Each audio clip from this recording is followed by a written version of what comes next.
Bienvenue dans une nouvelle vidéo de la chaîne Intemporelle. Aujourd'hui, on va parler des différents niveaux de formalité et aussi des différents niveaux d'élégance. Donc, qu'est-ce que je veux dire par ça? Il y a différentes choses, on s'imagine, ces différents niveaux de formalité comme formel, informel, décontracté. Il y a différents niveaux d'élégance que généralement, on s'imagine que le plus quelque chose est élégant, le plus cette chose-là aussi est formelle. Et règle générale, c'est vrai. Par exemple, un tuxedo, c'est beaucoup plus élégant que juste un complet, qui est beaucoup plus élégant que t-shirt et des jeans. Et c'est aussi beaucoup plus formel l'un de l'autre. Quelque chose qu'il faut comprendre, c'est que à l'intérieur de ces niveaux de formalité-là, il y a aussi des niveaux d'élégance. Ou plutôt, en réalité, ces niveaux de formalité-là, c'est des niveaux d'élégance et des différents degrés de formalité au travers ça. Pour juste donner un exemple très simple avec le décontracté, quelque chose que tu peux être habitué à voir. Si tu as une paire de jeans avec un t-shirt, c'est décontracté. Et si tu as cette même paire de jeans-là, mais avec un polo, ça va être encore décontracté, mais tu sais, un petit peu moins. Mais c'est le même niveau d'élégance. C'est pas mal similaire en réalité. C'est juste le niveau de formalité qui va varier un petit peu. Pour te donner un autre exemple, si tu as un complet bleu marine, et tu le compares ça par exemple avec un complet qui est brun avec même des poches plaquées, mais ça va être un complet qui va être beaucoup plus décontracté. Pourtant, c'est dans le même niveau d'élégance, un complet. Sinon, si on va encore plus élevé, qu'est-ce que je vois beaucoup?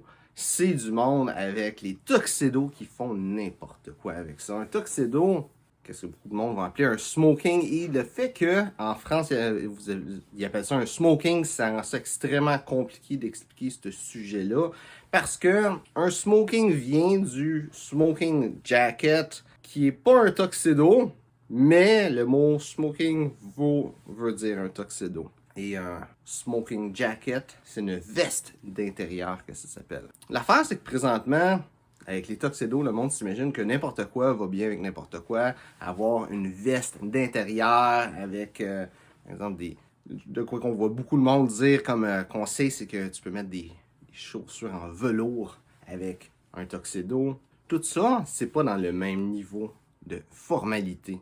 Si on fait juste regarder chacun de ces codes vestimentaires-là ont leur origine d'une période bien spécifique dans le temps.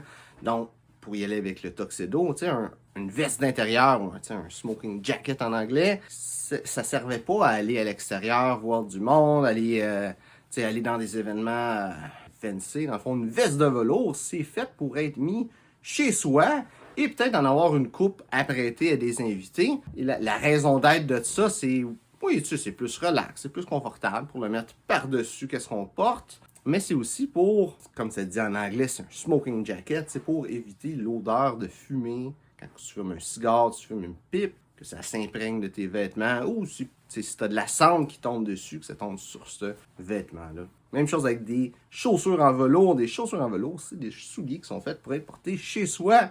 C'est des souliers qui sont convenables avec un tuxedo. Mais la raison que c'est convenable avec un tuxedo, c'est parce qu'il y a eu un temps où est-ce que le monde il invitait, il y avait de la visite et ben, il était chez eux. Fait qu'ils se mettaient ce genre de souliers-là parce qu'ils étaient chez eux. Et de porter un tuxedo, c'était juste comme ça que c'était le monde. Si tu recevais du monde, tu portais un tuxedo, puis pas d'autre choix. Là, mon vidéo englobe un petit peu tous les styles de formalité, les degrés d'élégance. Donc, je peux pas vraiment aller dans un détail, dans un endroit, un autre. Si tu as vraiment un niveau de formalité ou un niveau d'élégance que tu veux que je développe dessus, mets ça dans les commentaires. Ça me fait un plaisir de faire une vidéo là-dessus. Mais qu'est-ce que je veux vraiment venir avec ça dans la vidéo d'aujourd'hui?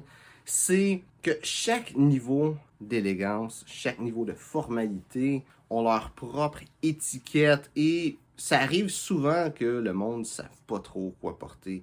Ils vont dans un mariage, mais ils ne savent pas trop quoi mettre parce que c'est pas trop dit qu'est-ce qu'il faut faire.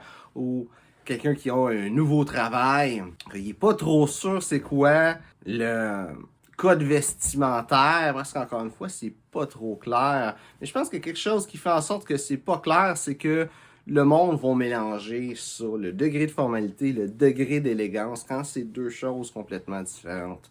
Donc, si tu as un événement, c'est bon de savoir le degré de formalité, mais c'est bon aussi de savoir c'est quoi le degré d'élégance avec ça. De voir ça comme deux choses séparées, ça va t'aider beaucoup à apporter des vêtements appropriés dans les événements ou les endroits que tu as besoin d'aller.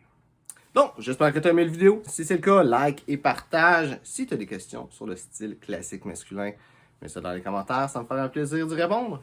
Donc, merci d'avoir regardé la vidéo et on se voit une prochaine fois.